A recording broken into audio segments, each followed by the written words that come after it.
Big boss Malayalam season 5-ലെ ticket to ഫിനാലേക്ക് വേണ്ടിയിട്ടുള്ള ആദ്യത്തെ ടാസ്ക് തുടങ്ങാൻ വേണ്ടി പോവാണ്. ടാസ്ക് ലെറ്റർ ഇപ്പോൾ ഇതാ ജസ്റ്റ് റിനീഷ വായിച്ച് കഴിഞ്ഞതേ ഉള്ളൂ. ടാസ്ക് എന്താണെന്ന് വെച്ചാൽ നമ്മൾ പ്രൊമോയിൽ കണ്ടതുപോലെ തന്നെ പുറത്ത് ഒരു കയർ കെട്ടിയിട്ടുണ്ട്.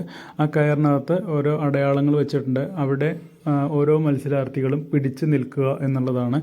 24 മണിക്കൂറാണ് ഈ ടാസ്കിൻ്റെ സമയം പറഞ്ഞിട്ടുള്ളത്. അതിനിടയിൽ അവർക്ക് ഭക്ഷണം കഴിക്കാൻ പോകാനോ അല്ലെങ്കിൽ മറ്റ് പ്രാഥമിക ആവശ്യങ്ങൾക്ക് പോകാനോ ഒന്നിനും സാധിക്കില്ല.